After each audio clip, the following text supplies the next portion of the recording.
You're about to take a deep dive into one of the biggest true crime cases in the universe, or at least on our part of the planet. From the Hidden Killers podcast and True Crime Today. All right, so are you ready to dive into some murky waters today? I think so. Always up for a challenge.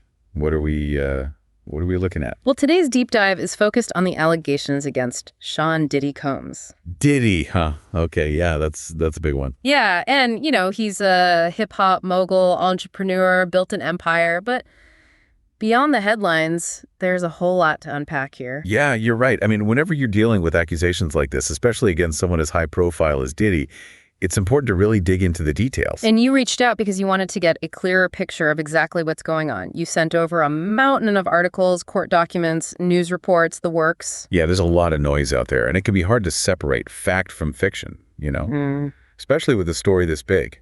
And trust me, after going through everything, the details are a lot heavier than some of the headlines might suggest. Okay, so what are we talking about here? What's the gist? We're talking allegations of sex trafficking, assault, and what looks like a disturbing pattern of behavior stretching back to the very beginning of his career. Wow, okay. That's serious stuff. Absolutely. And it's crucial to remember that at the heart of this are potential victims.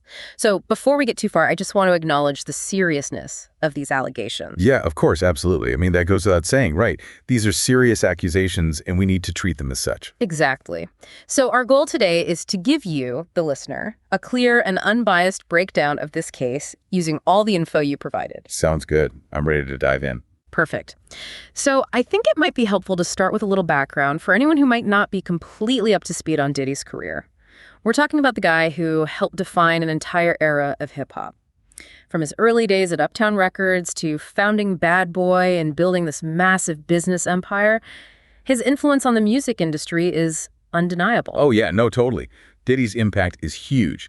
He's been a major force, not just in music, but in fashion, in business, you name it, which I think is why this whole thing is so shocking for a lot of people. I agree, and that's precisely what makes this case so important to examine, because it raises these really uncomfortable questions about power, the responsibility that comes with it, and how those impositions of influence might leverage that power in really harmful ways. Yeah, you're right. It's about more than just Diddy. It's about a bigger conversation that we need to be having. Okay, so to understand the full scope of this, we need to go back, way back, like early 1990s, long before Diddy was the household name he is today. Gotcha. So what were we seeing back then? You sent over information on cases like Liza Gardner's back in 1990, and then there's Joy Dickerson-Neal in 91. Okay, and what were the allegations in those cases? Both women claimed that Diddy drugged and raped them. And these were back in the early 90s. Right, and what's striking is that these early accusations seem to have largely flown under the radar. They didn't get the same kind of attention that we're seeing now. That's not uncommon, unfortunately. Back then, it was even harder for people to come forward with these kinds of allegations, especially against someone with even a little bit of money or influence. It's a chilling thought, and it really highlights the power dynamics at play, not just back then, but even now, and how incredibly difficult it can be for alleged victims to come forward, especially when they're up against someone with wealth and influence. Yeah, and what's really troubling about those early cases is that detail about being drugged. Right. Because that same detail, that accusation, it pops up again and again in accusations against Diddy throughout the years. Yes. So it makes you wonder, if those early instances were investigated thoroughly, could it have potentially prevented down the line? It's something to think about. It's a chilling thought for sure. And it makes you wonder, how many stories might have been swept under the rug back then, How many people were maybe afraid to speak up? But anyway, let's shift gears a bit and fast forward to the Bad Boy era, the 90s and 2000s, when Diddy's star was really on the rise. Okay. Yeah, I'm with you. You'd think with more success, with more scrutiny, things might change, but right. Sadly, that wasn't necessarily the case. No, you're right. In fact, it seems like as Diddy's success grew, so did the allegations against him. Yeah, and we'll get into some specifics in a bit, but even Kim Porter, Diddy's longtime partner, the mother of his children, There were always rumors, whispers of abuse there. Yeah, I remember hearing about that. Now, it's important to be clear here, she never formally accused him, but this is something you specifically asked us to look into. Okay. Yeah. And I think it just adds another layer of complexity to the story, don't you think? It does. It does. And, it also highlights this fact that domestic abuse, it can affect anyone, regardless of their status, their wealth, their public image. Yeah. It often thrives in secrecy, which makes it so much harder to Absolutely. to address, for sure. Okay, so we're in the 2000s now, and in 2003, there's another accusation that comes to light. Right. This one's from Crystal McKinney. She was a model, and she alleges that Diddy drugged and raped her during New York Fashion Week. During Fashion Week, wow. Yeah. So this is what, like similar to those earlier accusations then? It's like a chilling echo, right? The same accusations, the drugging, the assault, they just keep coming up. Yeah, that's really disturbing. It's like a pattern.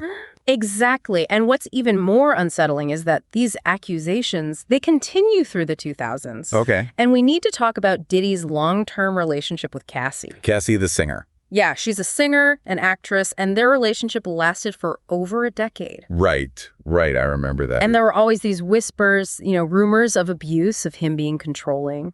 Yeah, I think I remember hearing about that, but it never really Right. blew up or anything. Exactly. But then in 2023, Cassie filed this lawsuit Oh, wow. against Diddy. And this wasn't just about a single incident. She accused him of years, like a decade of sustained abuse. A decade. Yeah, we're talking sexual assault, violence. She even alleged that he trafficked her. Oh, my. She even alleged coercive control. Coercive control? What's that? Yeah, so coercive control is basically a pattern of behaviors that abusers use to dominate and control their partners. Okay. It can involve isolating them from their friends and family, controlling their finances, using threats or violence Got it. to maintain power over them. It's all about breaking someone down, making them completely dependent on the abuser. Wow, that's heavy. It is. And Cassie's lawsuit, which you provided, it goes into some pretty harrowing detail about what she alleges happened. She claims that Diddy drugged her, physically assaulted her, and, like I said, even trafficked her to other men. Oh, man. And then there's that. Wasn't there a video? Yes. That's actually what I wanted to get to next. Okay. There's this piece of evidence that came out, and it really caught the public's attention. That surveillance footage from a hotel back in 2016. Right. That CNN obtained. Yeah. And it appears to show Diddy physically assaulting Cassie in the hallway. Wow. And that was really the first time we had seen, visual confirmation Exactly. of some of these allegations. It's one thing to read about these accusations in legal documents, but to actually see it, Yeah. it's really disturbing. It is. Now, Cassie's lawsuit, it was settled out of court pretty quickly for an undisclosed amount, but it seems like it might have had a ripple effect. Oh, how so? Because shortly after it was settled, even more people started coming forward with their own accusations. Wow. So it's like it emboldened other potential victims to Exactly. speak out. Right. And that's when the feds really started taking notice. Okay, so this is where the federal investigation really gets going then. Exactly. Yeah, it was like all these accusations that had been kind of simmering beneath the surface, they just started boiling over. Right. And you had those Homeland Security raids on Diddy's property. Oh, yeah, those were huge. His Beverly Hills mansion, that estate in Miami, is like something out of a movie. It felt like the walls were closing in. And then you sent over some articles about Dawn Richard, from Danity Kane. Oh, right. She Yeah. was one of the members of that girl group that Diddy put together. Exactly. And she filed a lawsuit, and it was pretty damning. I mean, she accused him of groping, assault, even said he subjected his employees to these inhumane working conditions. Wow. And then there's the Jane Doe lawsuit. This one's really heavy. Yeah, the Jane Doe case, that one's especially disturbing. She alleges that when she was 17, back in 2003, she was trafficked and raped, and she names Diddy as one of the perpetrators. It's hard to even fathom. I know, it's a lot. And taken together, all these accusations, they really paint a dark picture. They do. And it all culminated in his arrest back in September. Right. September 16th, federal agents arrested him in New York. He was indicted by a grand jury. And you mentioned that the charges were initially sealed, but we have a pretty good idea of what they might be. Yeah, I mean, based on everything that's come out, it's likely we're talking about sex trafficking, sexual exploitation, maybe even obstruction of justice. So we're talking about the possibility of Diddy, this music legend, facing serious prison time. Yeah, I mean, potentially. And it's a stark reminder that no matter who you are, how much money you have, how famous you are, no one is above the law. Right. And we also can't ignore the timing of all this. I mean, this is the #MeToo era, and we've seen this before. Oh, absolutely. This pattern of powerful men, especially in industries like music and entertainment, using their positions to take advantage of people. And silence them. Yes, exactly, to silence them. The Harvey Weinstein case, that's a prime example, right? Totally. I mean, that case really blew the lid off this whole system of abuse and cover-ups. And it empowered so many people to come forward, people who had been silenced for so long. It was a watershed moment for sure. And when you look at the allegations against Diddy, it's hard not to notice the similarities to the Weinstein case. The power imbalances, the alleged attempts to silence accusers, it's all sadly familiar. Exactly, and it makes you wonder, like, how we as a society might have enabled this kind of behavior, you know, by looking the other way, by prioritizing the reputations of these powerful figures. Some of the well-being of the victims. Exactly. It's a tough question, but it's one we need to ask ourselves. So where do we go from here? What happens to Diddy? What happens to his career, his legacy? I mean, it's hard to imagine him coming back from this unscathed. Yeah, it's hard to say. He's facing incredibly serious charges, and if he's convicted, it could be life-changing. And even beyond the legal ramifications, there's the